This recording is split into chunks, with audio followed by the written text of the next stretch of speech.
చేదు లేకుండా కాకరకాయ ఫ్రై ఎలా తయారు చేసుకోవాలో ఈరోజు ఈ వీడియో ద్వారా చూపిస్తున్నాను. ప్లీజ్ సబ్స్క్రైబ్ మై ఛానల్ అండి. కాకరకాయ కారం కోసం కాకరకాయల్ని పై చెక్క అంతా తీసేసి, అలాగే చిన్న సైజు కాకరకాయలు అయితే అలాగనే వేసుకోవచ్చు.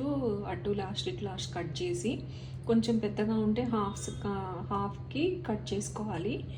ఇలా మజ్జిగలో కాకరకాయ ముక్కలు, కొంచెం సాల్ట్, కొంచెం పసుపు, అలాగే కొంచెం చింతపండు వేసి ప్రెషర్ కుక్కర్లో ఒక 3 విజిల్స్ వచ్చేంత వరకు ఉడకబెట్టుకోవాలి. ఇప్పుడు ఈ వాటర్ అంతా తీసేసి ఈ ముక్కల్ని మంచిగా ఆయిల్లో ఫ్రై చేసుకోవాలి.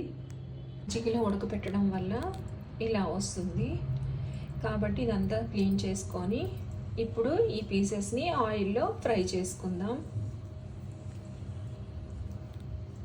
మజ్జిగ చిక్కగా చేసుకొని కొంచెమే పోసుకొని ఉడికించుకోవాలి. కాకరకాయని కొంచెం చింతపండు ఉండడం వల్ల ఇలా ఇదంతా క్లీన్ చేసి ఇలా ఫ్రై చేసుకోవాలి. ఇప్పుడు దీనిలోకి ఆయిల్ వేసుకోవాలి. తగినంత ఆయిల్ కొంచెం ఎక్కువ పడుతుంది. ఇది హాఫ్ కేజీ ముక్కలు కాబట్టి కొంచెం ఆయిల్ ఎక్కువ పడుతుంది.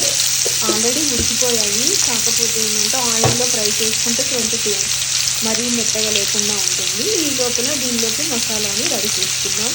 మసాలా కోసం కొన్ని పుట్నాలు పట్టే, ఆనియన్,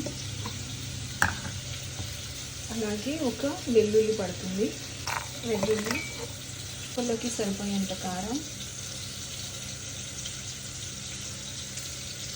కాకరకాయ ముక్కలు మజ్జిగలో ఉడకబెట్టేటప్పుడు కొంచెం ఉప్పు వేసుకున్నాము. ఇప్పుడు కొంచెం ఉప్పు,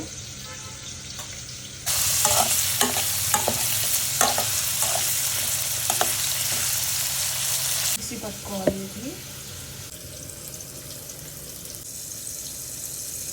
ఇప్పుడు మిక్సీ పట్టినటువంటి ఈ వెల్లుల్లి ముద్ద మనం కాకరకాయలు ఫ్రై అయ్యాక వేసి కలుపుకోవాలి.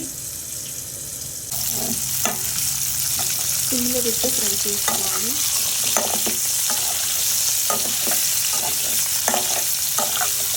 ఒక 10 మినిట్స్ మాత్రం ఫ్రై చేసుకోవాలండి, ఉడకపెట్టినాలని.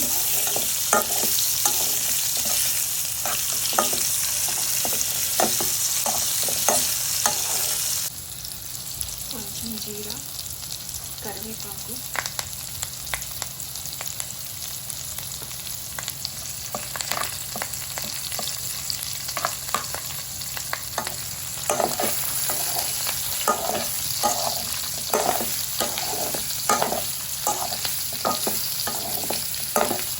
ఇంకా 5 మినిట్స్ మగ్గనిద్దామండి ఆయిల్లో.